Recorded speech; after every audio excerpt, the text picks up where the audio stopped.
Good morning, students. Today I am going to explain the next new topic in chapter sound, that is reflection and absorption of sound. This topic consists of two different topics here, reflection and absorption. So first we will read about reflection of sound. Okay? Whenever sound strikes to any type of surface, then it reflects from the surface. जब कभी भी sound किसी surface पे strike करता है तो उस surface से रिफ्लेक्ट होता है, ठीक है। और अभी हम लोग देखेंगे it not only reflects it also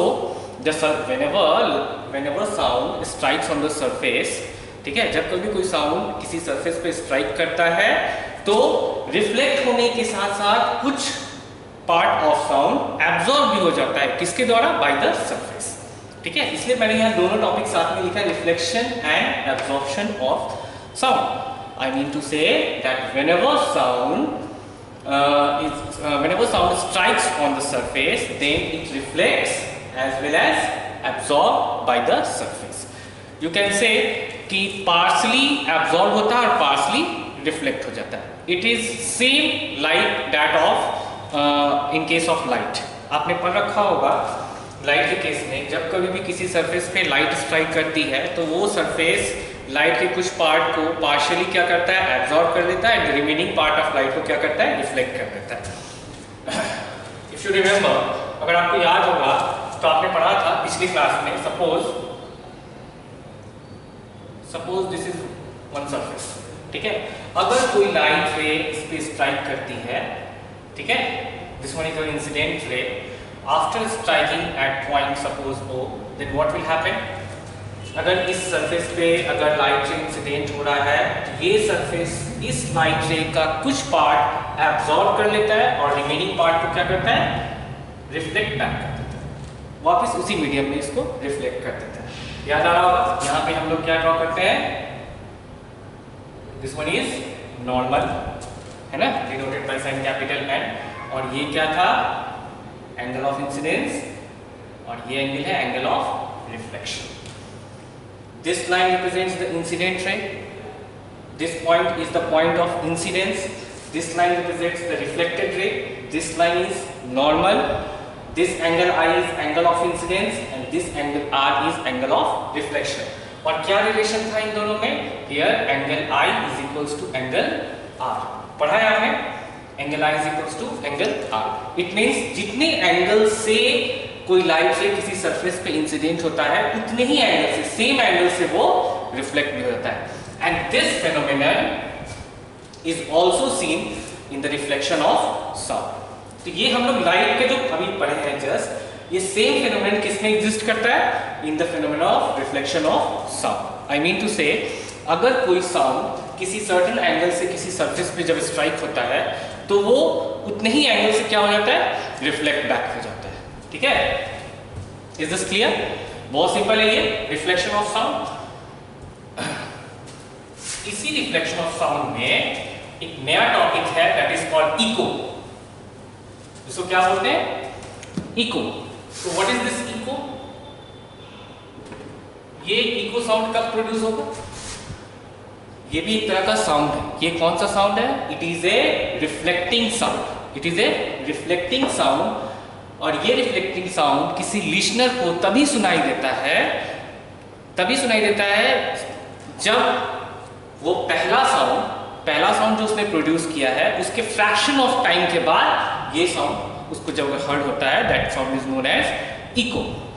आपने देखा होगा फॉर एग्जांपल हिली एरियाज में सर्टेन हाइट्स पे जब हम लोग जा करके ऐसे अगर जोर से आवाज लगाते हैं, ठीक है, तो हमें सेम आवाज थोड़ी देर के बाद फिर से सुनाई देती है। That second and third sound which we hear when we produce the first sound. जब हम फर्स्ट साउंड प्रोड्यूस किए थे उसके बाद जो सेकंड और थर्ड साउंड जो हमारे कान तक आती है, that second and third sound is called echo sound. It means echo कैसा साउंड है? एक रिफ्लेक्टिंग साउंड है।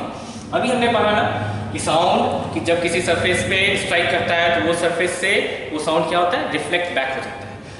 तो रिफ्लेक्ट बैक तो सारे होते हैं। फॉर एग्जाम्पल सी हियर, जैसे मैं इस क्लासरूम में अभी मैं पढ़ा रहा हूँ, तो यहाँ तो कोई इको साउंड नहीं है। जैसे इको साउंड किसको बोलते हैं, वही सेम साउंड दोबारा सुनाई दे, ऐसा तो नहीं हो रहा है। मैं जो भी बोल रहा हूँ मुझे सिंगल ही, बस वही एक सिंगल वर्ड सब सुनाई दे रहा है, रिपीटिशन तो नहीं हो रहा है। लेकिन यहाँ इको में क्या होता है, साउंड का रिपीटिशन होता है। तो ये रिपीटिशन क्या कब होता है, मैंने डेफिनेशन में कहा कि एक सर्टेन कंडीशन है। कंडीशन क्या है, एक सर्टेन टाइम ड्यूरेशन के बाद वो आवाज आनी चाहिए। अदरवाइज जैसे कि मैं यहाँ बोल रहा हूँ, for example I am telling और सेइंग समथिंग, ठीक है, why doesn't I hear my echo sound, मुझे इको क्यों नहीं सुनाई दे रहा है, यहाँ पे क्यों नहीं सुनाई दे पा रहा है इको, क्योंकि जो मैंने साउंड प्रोड्यूस किया, ठीक है, वो क्विकली क्या हो गया, क्विकली क्या हो रहा है, वो साउंड प्रोड्यूस होने के बाद क्विकली वो हमारे कान तक उसका इको क्यों नहीं पहुंच पा रहा है, हमारा कान तक उसका इको क्यों नहीं पहुंच पा रहा है, क्योंकि इको को पहुंचने के लिए कितना समय चाहिए, मैं भी जस्ट पढ़ाऊंगा, इसको चाहिए 1/10 ऑफ ए सेकेंड और मोर, 1/10 ऑफ ए सेकेंड और मोर। अगर उससे उस समय से अगर ज्यादा समय लगा तो या उतना तक ही मुझे इको साउंड सुनाई देती है, अगर उससे कम तो इको साउंड प्रोड्यूस नहीं होगा। इट मीन्स जैसे मैं यहाँ अगर कुछ बोल रहा हूँ तो मुझे इको साउंड क्यों नहीं सुनाई दिया, क्योंकि जो भी साउंड प्रोड्यूस हो रहा है, ठीक है, वो सेकेंड साउंड ये 1/10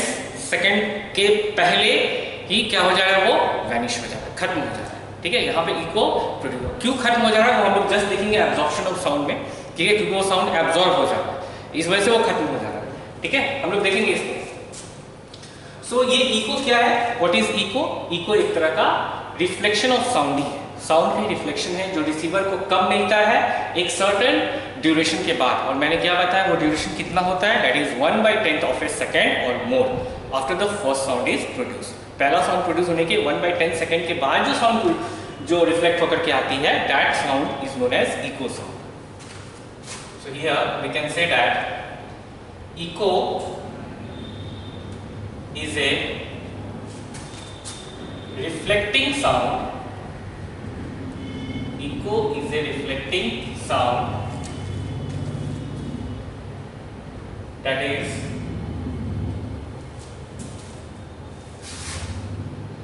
received by the listener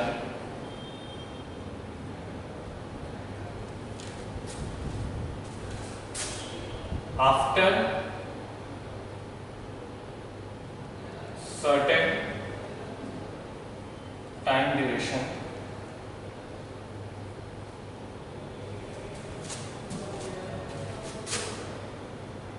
when the first sound is produced। फिर से देखेंगे इसको, समझने की कोशिश करेंगे, try to understand this. Echo is a reflecting sound, यानी कि इको कैसा साउंड है, रिफ्लेक्ट होने के बाद जो साउंड आई है कान तक, that is received by the listener, listener के द्वारा रिसीव हुआ, ठीक है, कब, after certain time duration. What is this certain time duration, just मैंने कहा this certain time duration is 1/10 of a second, एक सेकेंड का 1/10वां हिस्सा, that is certain time duration. उससे ज्यादा हो सकता है लेकिन उससे कम नहीं हो रहा है, that time duration must not be less than 1/10 of a second, ठीक है, after certain time duration when the first sound is produced, जब पहला साउंड प्रोड्यूस हुआ तो उसके 1/10 सेकेंड के बाद जो साउंड रिफ्लेक्ट होकर के लिसनर को सुनाई देती है, that sound is called echo sound। Now मुझे लगता है कि अभी आपको समझ में आ रहा होगा, ठीक है, उसको बोलते हैं इको साउंड, यानी कि सारे साउंड्स इको नहीं है। जैसे मैं यहाँ क्लास में बोल रहा हूँ या कहीं बाहर बोलता हूँ तो जरूरी है सारा साउंड इको ही होगा, नहीं, वो इको क्यों नहीं है, क्योंकि वो इस सर्टेन टाइम ड्यूरेशन से पहले ही डाई आउट हो चुका है, 1/10 ऑफ ए सेकेंड से ही पहले ही वो क्या हो चुका है, डाई आउट हो चुका है। बात समझ में आ रही है? तो इसका एग्जाम्पल है, जैसे जब हम किसी हिल एरियाज में जाते हैं तो अगर सपोज ये हिल है और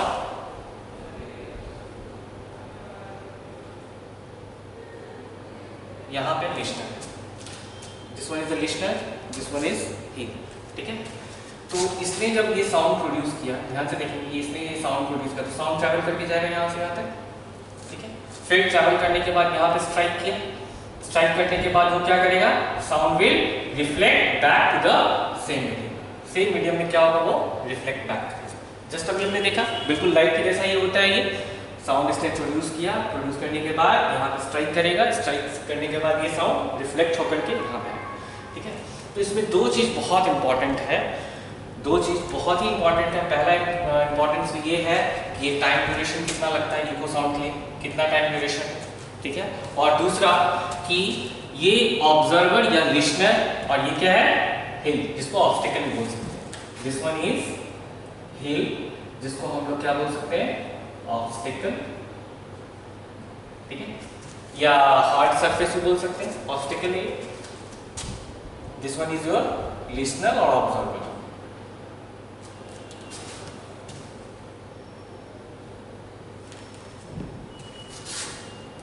लिसनर, ठीक है।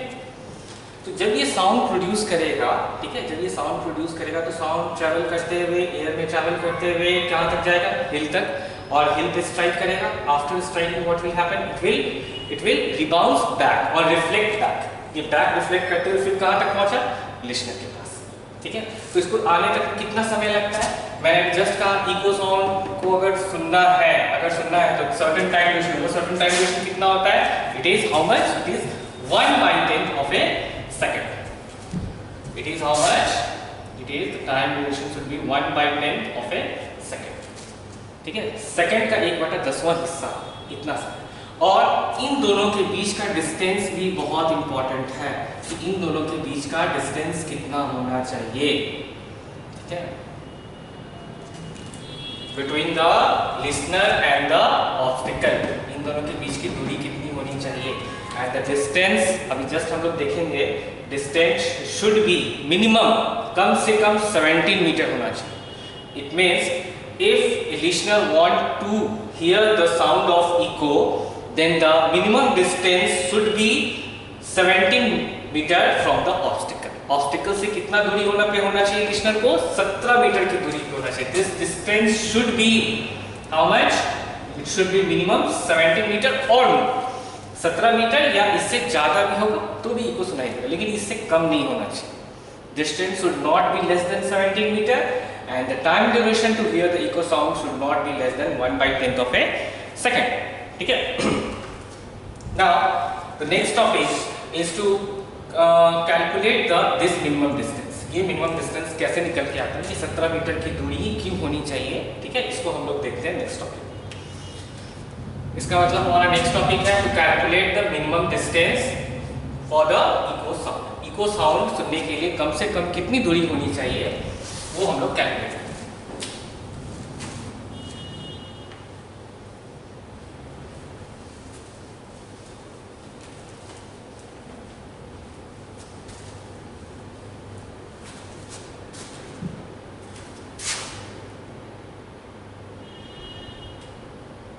minimum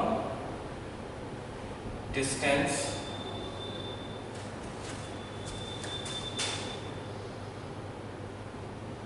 to hear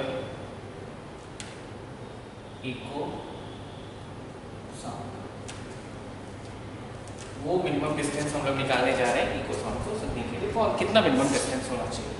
so you all know that the formula for speed is how much, you all know that the speed is equals to distance by time. Speed is equals to distance by time. Now from this expression I want to calculate this term, distance. So distance will be how much, speed into time.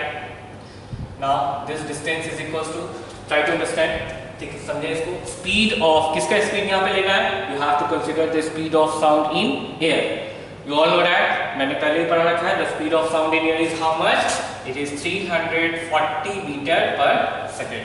पता है ना आपको sound की speed कितनी है air में, 340 metre पर second. Into time duration कितना लेना पड़ता है इको साउंड को सुनने के लिए, that is 1/10 of a second, ठीक है। सेकंड का कितना हिस्सा, 1/10 of a second। From here see this second get cancelled, 0 0 get cancelled, so distance come here is how much, 34 meters. So this is the total distance of distance traveled by the sound. This one is not minimum distance, ये total distance travel हुआ है sound के द्वारा, ठीक है। तो अभी हमने फिगर में जस्ट देखा था, फॉर एग्जाम्पल यहाँ भी देखा था, सपोज यहाँ पे कोई ऑब्स्टिकल है, ठीक है, सपोज ये वॉल्स है, ये वॉल है, ठीक है, और यहाँ पे ऑब्जर्वर। तो जब ये ऑब्जर्वर साउंड प्रोड्यूस करेगा, सी है साउंड ट्रैवल करके इधर से गया, फिर ये रिफ्लेक्ट होकर के ऑब्जर्वर के कहाँ तक आएगा ना।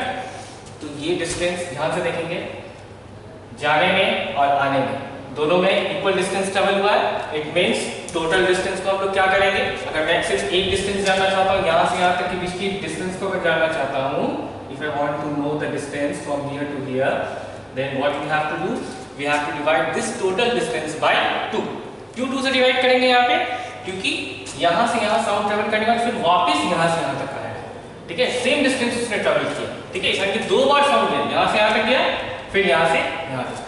That's why to calculate this minimum distance, d minimum is equals to how much, 34 by 2 meter. After cancelling you will get how much, 17 meter. Is this clear? So this 17 meter is the minimum distance, ठीक है, is the minimum distance between the observer or listener and the obstacle, ठीक है। किसी भी obstacle और observer के बीच में कम से कम कितनी दूरी होनी चाहिए, the distance should be how much, it should be 17 metre, कम से कम ये 17 मीटर की दूरी होनी चाहिए, तभी ये कौन सा साउंड सुनाई देगा हमें, echo sound can be heard. Clear है ना। अभी तक हमने क्या सीखा, हमने ये सीखा कि ये जो ये जो रिफ्लेक्शन होती है साउंड की, वो किसी भी सरफेस पे होती है, सरफेस कैसा भी हो, जब whenever sound strikes on the surface then it reflects, ठीक है, साउंड को क्या करता है, वो रिफ्लेक्ट कर देता है back to the same medium, उसी मीडियम में रिफ्लेक्ट कर देता है। फिर हमने सीखा इको किसे कहते हैं, है ना, इको किसे कहते हैं, इको का डेफिनेशन देखा। उसके बाद हमने देखा कि इको साउंड सुनने के लिए कम से कम ऑब्जर्वर और ऑब्स्टिकल के बीच में कितना डिस्टेंस होना चाहिए, ठीक है। Is this clear? Now come to the next topic, that is absorption of sound. This topic is very easy, बहुत आसान है ये। जिस तरह से साउंड रिफ्लेक्ट होता है, ठीक है, साउंड एब्जॉर्ब भी होता है। मैंने पहले भी कहा था, whenever sound strikes on the surface then partially it gets absorb and partially gets reflected. कुछ हिस्सा एब्जॉर्ब हो जाता है और कुछ हिस्सा रिफ्लेक्ट हो जाता है। डोंट गेट कंफ्यूज, ऐसा नहीं होता है कि अबाउट 100% रिफ्लेक्ट हो जाता है, कुछ ना कुछ हिस्सा एब्जॉर्ब होता है और बाद बाकी हिस्सा रिफ्लेक्ट हो जाता है, ठीक है। तो ये जो एब्जॉर्प्शन ऑफ साउंड है, इसके लिए हम थोड़ा सरफेसेस को ध्यान से देखेंगे। सरफेसेस को सपोज मैंने 2 कैटेगरी में क्लासिफाई किया, one is soft surface and another one is hard surface, और you can say smooth surface और हार्ड सरफेस। स्मूथ सरफेस में जैसे कि हमारे सराउंडिंग में जैसे अभी हमारे सराउंडिंग में क्या है, टेबल बेंचेस लगे हुए हैं, ठीक है, टेबल बेंचेस है, कर्टन्स है, पर्दा लगा हुआ है रूम में, है ना। तो ये सब किस में काउंट होगा, this all will come under smooth surface. And to whom do we call hard surface, the 4 walls of a room. हमारे रूम के चारों तरफ जो 4 दीवारें हैं, the 4 walls of the room will come under hard surface. So इसको समझने के लिए, for understanding this topic absorption of sound, मैं एक छोटा सा एग्जांपल लेता हूँ। For example, suppose 2 persons are talking inside a unfurnished room. What is the meaning of unfurnished? Unfurnished का मतलब क्या होता है, ऐसा रूम जिसमें कोई फर्नीचर वगैरह नहीं है, कुछ भी नहीं, completely empty है, that room is completely empty, ठीक है। Even the doors and the windows does not have curtain, ठीक है, उसमें पर्दा भी नहीं लगा हुआ है, डोर्स और विंडोज में पर्दा भी नहीं लगा हुआ है, फर्नीचर्स नहीं है रूम के अंदर, कुछ भी नहीं है, the room is completely empty, it has only 4 walls, है। और अगर उस 4 वॉल के अंदर, अगर उस रूम के अंदर कोई 2 पर्सन्स आपस में बात कर रहे हैं, देन व्हाट विल हैपन, क्या होगा, क्या वो क्लियरली बात कर पाएंगे, कम्युनिकेट कर पाएंगे एक दूसरे से? नहीं, वो क्लियरली नहीं एक दूसरे से बात कर पाएंगे। क्यों? What is the reason? क्योंकि सराउंडिंग में क्या है, कैसा सरफेस है, सिर्फ 4 वॉल्स है, और 4 वॉल्स अभी जस्ट मैंने कहा कैसा है सरफेस, हार्ड सरफेस। तो जब दोनों पर्सन बात कर रहे होंगे तो साउंड का इतना रिफ्लेक्शन होगा, इतना बार बार रिफ्लेक्शन होगा, ठीक है, कि एक साउंड दूसरे साउंड के ऊपर ओवरलैप कर जाए। What I said, in an unfurnished room, when two persons try to talk with each other, then they are unable to clearly hear their sounds। ठीक है, एक दूसरे के साउंड्स को सुनने में अनएबल है। क्यों? क्योंकि उनका साउंड्स क्या हो रहा है, बार बार रिपीट हो रहा है। किसके साथ रिपीट हो जा रहा है? तो जो बोल रहे हैं सराउंडिंग में फोर वॉल से जो आवाज़ टकरा रही है, टकरा करके फिर रिफ्लेक्ट हो रहा है, बार बार रिफ्लेक्शन हो रही है। क्या हो रही है? बार बार repeatedly reflection is going on. ठीक है, और रिपीटेडली रिफ्लेक्शन होने से क्या होगा, sound will overlap with each other. तो क्लियरली वॉइस सुनाई नहीं देगा, समझ में नहीं आएगा कि एक पर्सन दूसरे पर्सन को क्या बोला या दूसरे ने पहले को क्या बोला। ठीक है, तो इसका कंक्लूजन क्या निकला कि किसी भी अनफर्निश्ड रूम में जहां पे सिर्फ और सिर्फ हार्ड सरफेसेस मौजूद हैं, सॉफ्ट सरफेसेस मौजूद नहीं है, ठीक है, तो वहां पे अगर दो पर्सन अगर बात करना चाहें तो वो ठीक से नहीं सुन पाते हैं। क्यों नहीं सुन पाते हैं? क्योंकि उनका साउंड जो है वो बार बार क्या हो रहा है, रिफ्लेक्ट हो रहा है, जिसकी वजह से ओवरलैप हो रहा है, उनका साउंड ओवरलैप हो रहा है और वर्ड्स क्लियरली समझ में नहीं आ रहा, नहीं सुनाई दे रहा है, नहीं समझ में आ रहा। ठीक है, now in the next case, अब वही दो पर्सन ऐसा रूम में जाते हैं जो कि कंप्लीटली फर्निश्ड है, हाँ, और उसमें फर्निश्ड का मतलब उसमें फर्नीचर्स वगैरह लगे हुए हैं, जैसे टेबल चेयर्स भी हैं, बेड है, और साथ ही साथ कर्टन्स लगे हुए हैं, पर्दे लगे हुए हैं, और भी बहुत सारी चीज़ें हैं वहाँ पे। ठीक है, तो अगर उस रूम में अगर बात करते हैं कंप्लीटली फर्निश्ड रूम में और जिसमें कर्टन्स वगैरह सब कुछ लगा हुआ है, तो उसमें ये प्रॉब्लम नहीं होती। क्यों? ऐसा क्यों हुआ? ऐसा इसलिए हुआ क्योंकि उसमें जितने भी सारे ऑब्जेक्ट्स रखे हुए हैं, that all objects behave like a soft surface. कैसा सरफेस एक्ट करता है? Soft surface. और वो सॉफ्ट सरफेस साउंड को एब्जॉर्ब करता है। क्या करता है? साउंड को एब्जॉर्ब। और साउंड एब्जॉर्ब करने से साउंड की रिपीटेशन को रोकता है। जो बार बार रिफ्लेक्ट हो रहा था ना, तुरंत रिफ्लेक्ट हो रहा था फर्स्ट केस में, तो सेकंड केस में तो रिफ्लेक्शन होने का मौका ही नहीं मिला। क्यों? क्योंकि सराउंडिंग का सरफेसेस जो सब है वो सॉफ्ट है, और soft surfaces are named as good absorbers. बहुत अच्छा एब्जॉर्बर माना जाता है। ठीक है, तो अच्छा एब्जॉर्बर की वजह से वो साउंड को क्या कर लेगा? एब्जॉर्ब कर लेगा, और एब्जॉर्ब करने की वजह से क्लियरली दो आदमी आपस में बात कर सकते हैं। ठीक है, तो इस एग्जाम्पल से क्या समझ में आया? छोटे से एग्जाम्पल से क्या समझ में आया कि अगर सराउंडिंग में सॉफ्ट सरफेसेस मौजूद हैं तो वो बहुत अच्छे ऑब्जर्वर के जैसा काम करते हैं। वो साउंड को एब्जॉर्ब करते हैं, बस कुछ साउंड को रिफ्लेक्ट करते हैं, सारा साउंड को एब्जॉर्ब नहीं करते या सारा को रिफ्लेक्ट नहीं कर देते हैं। ठीक है, कुछ पार्शली एब्जॉर्ब कर लेते हैं और पार्शली रिफ्लेक्ट कर देते हैं। लेकिन फर्स्ट केस में क्या था? पूरा का पूरा हार्ड सरफेसेस क्या होते हैं? हार्ड सरफेसेस आर नेम्ड और are considered as better reflection of sound. Just अभी हम लोग पढ़ेंगे कि जितने भी हार्ड सरफेसेस होते हैं उनको बढ़िया रिफ्लेक्शन ऑफ साउंड माना जाता है। यानी कि अगर कोई साउंड वेव किसी हार्ड सरफेस से स्ट्राइक करता है तो वो हार्ड सरफेस क्या करेगा? बहुत अच्छे से, अच्छा खासा उसको क्या कर देगा? रिफ्लेक्ट कर देगा। और अगर कोई साउंड वेव सॉफ्ट सरफेसेस पे स्ट्राइक होता है तो सॉफ्ट सरफेस तो एब्जॉर्ब कर लेता है। इसका मतलब soft surfaces are meant as a good absorption of sound. बहुत इजी है।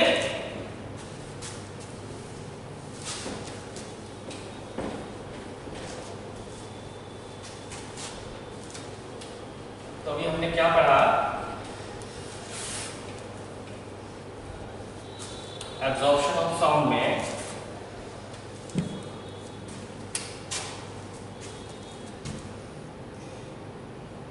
सरफेसेस जो होती हैं वो बेसिकली दो तरह की होती हैं। एक होती है हार्ड सरफेस और एक होता है स्मूथ सरफेस या सॉफ्ट सरफेस भी बोल सकते हैं। ठीक है, तो ये हार्ड सरफेस का example 4 walls of a room, अभी जस्ट हमने पढ़ा 4 walls of a room.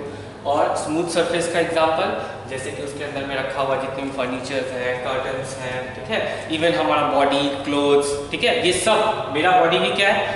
Smooth surface में ही काउंट आएगा। तो जब कोई अगर साउंड प्रोड्यूस कर रहा है तो वो साउंड क्या हो रहा है? मेरे बॉडी से भी टकरा रहा है, तो हमारा बॉडी कैसा कंसिडर किया जाएगा? स्मूथ सरफेस, है ना। और स्मूथ सरफेस को हम लोग क्या बोलते हैं? It is considered as a good absorber of sound. Sound का अच्छा एब्जॉर्बर माना जाता है और ये साउंड का अच्छा रिफ्लेक्टर माना जाता है। ठीक है, hard surface is considered as a good reflector of sound and smooth surface is considered as a good absorption of sound. Is this clear? बहुत easy है ये, ठीक है. इसको good absorber of sound और इसको good reflector of sound माना जाता है. बहुत सिंपल है. इवन आपने ऑडिटोरियम्स, सिनेमा हॉल्स, ठीक है, इवन एरोप्लेन्स के अंदर भी बहुत सारे क्या लगाए जाते हैं, क्या लगाए जाते होंगे, ऐसा मटेरियल यूज किया जाता है स्मूथ सरफेस का, ठीक है, जो साउंड को क्या कर सके, एब्जॉर्ब कर सके, ठीक है. यानी कि एब्जॉर्बिंग कैपेबिलिटी वाली मटेरियल लगाई जाती है किसमें, ऑडिटोरियम्स में, सच दैट साउंड का ओवरलैपिंग नहीं हो सके.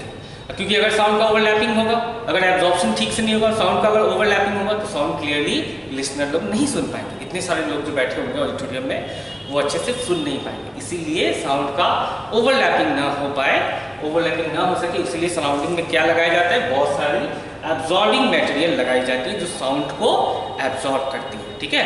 ऐसा नहीं कि पूरा का पूरा एब्जॉर्ब करती है, पार्शियली एब्जॉर्ब करके पार्शियली रिफ्लेक्ट करती है. Is this clear? ठीक है. Now come to the next topic, that is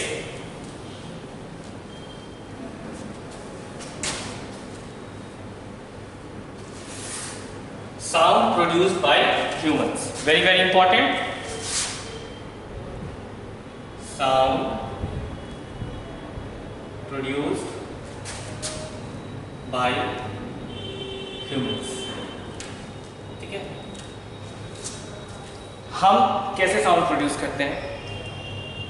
starting में ही हमने पढ़ा था कि ये जो साउंड प्रोड्यूस होती है वो वाइब्रेशन की वजह से होती है. तो ऑब्वियसली हमारे बॉडी में कहीं ना कहीं वाइब्रेशन हो रही होगी, तभी तो ये साउंड प्रोड्यूस हो रहा है. How do we able to produce sound? हम ह्यूमंस कैसे साउंड प्रोड्यूस करते हैं? हमारे बॉडी में कहीं ना कहीं वाइब्रेशन हो रही होती है. तो ये वाइब्रेशन होती है हमारे throat. Here this portion is called throat, ठीक है. ये वाला पोर्शन क्या कहलाता है, थ्रोट. तो ये थ्रोट में वाइब्रेशंस होती है, ठीक है. तो आज हम लोग पढ़ेंगे कि इस थ्रोट में क्या क्या एक्चुअली होता है और ये कैसे साउंड प्रोड्यूस करता है, ठीक है. सो सी हियर, ह्यूमन में यहाँ पे जो थ्रोट है इसमें एक ऑर्गन है दैट इज कॉल्ड लैरिंक्स. क्या होता है, larynx, LARYNX, larynx. Don't get confuse about this term. This larynx is also known as voice box, ठीक है. जैसे म्यूजिकल इंस्ट्रूमेंट होता है ना, उसमें वॉइस बॉक्स होता है जो वॉइस प्रोड्यूस करता है. तो हमारे बॉडी में ये लैरिंक्स वॉइस बॉक्स के जैसा एक्ट करता है, ठीक है. सो what is this larynx? Larynx एक तरह का वॉइस बॉक्स है. It is a hollow muscular organ. It is a hollow muscular organ. What is this larynx? It is a hollow muscular organ, ठीक है, that allows air to pass through lungs and hold the vocal cords inside it. ध्यान से समझने की, बहुत simple है. What is this larynx? ये larynx क्या होता है? ये एक hollow मतलब खाली, ठीक है, hollow muscular organ, मसल से बना हुआ एक ऑर्गन है. That allows air to pass through lungs. जो यानी कि जो भी एयर होता है वो इस larynx से होते हुए पास करता है. कहाँ पास करता है? Lungs. And hold the vocal cords inside it, ठीक है. यानी कि इस लैरिंक्स के अंदर में ये जो वोकल कॉर्ड होता है इसको पकड़ देता है, ये लैरिंक्स, ठीक है. कौन पकड़ के रखता है? ये लैरिंक्स इसको पकड़ देता है, किसको? Vocal cords. It means this larynx must have this vocal chords, ठीक है. यानी कि मैंने क्या कहा अभी, इस लैरिंक्स में क्या कंटेन होता है? Vocal cords. So what is this vocal cord? ये वोकल कॉर्ड क्या होता है? ये वोकल कॉर्ड कुछ नहीं, it is simply a folded tissues, ठीक है. फोल्डेड, ऐसे मुड़ा हुआ फोल्डेड टिश्यूज होता है. ध्यान से देखेंगे, folded tissues which has a slit like opening. ऐसे खुला हुआ है, स्लिट लाइक ओपनिंग, और ये खुलता बंद होता है ये वोकल कॉर्ड. जब ये वाइब्रेट करेगा ना, सपोज ये वाइब्रेशन में ऐसे खुला फिर बंद हुआ, फिर ऐसे ही खुला फिर ये बंद हुआ, ठीक है. So these vocal cords are present inside this larynx. किसके अंदर प्रेजेंट होता है ये? लैरिंक्स के अंदर. So larynx contains 2 vocal cords. देख ले, ये यहाँ पे, ये एक नीचे वाला है. तो ये फोल्डेड टिश्यूज है. ये क्या है? फोल्डेड, मुड़े हुए, मुड़े हुए हैं, ठीक है ना। एक what is this vocal cord? It is a folded tissue with a slit like opening. इसके बीच में है ना ओपनिंग, है ना ये ओपनिंग, ये बीच में जो ओपनिंग है that is called slit like opening. जब एयर एंटर करती है ओपनिंग से, then this vocal cords vibrate, और यही वोकल कॉर्ड क्या करता है? वाइब्रेट करता है एंड प्रोड्यूस साउंड। सो अगर कोई पूछे, if anyone ask that inside the throat of human के throat में which organ is responsible to produce sound, ठीक है, तो we all know that जो vibrate करता है वही sound produce करता है, so this vocal cord is responsible to produce sound because this vocal cord vibrate to produce sound. Is this clear? मैं फिर से बोल रहा हूँ, हमारे throat में क्या होता है? Human throat consists of larynx. Human throat में क्या होता है? Larynx. What is larynx? It is a hollow muscular organ that allows air to pass through lungs and holds the vocal cord inside it. Now this larynx has two vocal cords. How many vocal cords? Two vocal cords, which are what? Which are कैसा होता है ये? Folded tissues. Which are folded tissues, मुड़े हुए हैं, ऐसे मुड़े हुए, which are folded tissues with a slit-like opening. Slit-like मतलब होल होता है बीच में, ठीक है, बीच में होल होता है जिससे कि एयर पास हो, with a slit like opening. When we speak, जब हम बोलने की कोशिश करते हैं, when we speak then air enters through the opening, इसी ओपनिंग से एंटर करता है एंड एयर क्या करता है? इस वोकल कॉर्ड्स को वाइब्रेट करता है, और वाइब्रेट करने से फिर क्या प्रोड्यूस होती है? Sound is produced. Is this clear? बहुत सिंपल है। I will give the note of this part of this topic. This topic is very very important. Sound produce by human. ये ह्यूमन कैसे साउंड प्रोड्यूस कर पाता है, समझ में आ रहा होगा आप लोग को, ह्यूमन साउंड कैसे प्रोड्यूस कर पा रहा है। मैं फाइनली एक बार फिर से बता रहा हूँ, ह्यूमन के थ्रोट में, यहाँ पे अभी जस्ट हम लोग पढ़ेंगे ये थ्रोट है ना, ये थ्रोट पढ़े यहाँ पे। ये थ्रोट में क्या कंसिस्ट होता है? लैरिंक्स।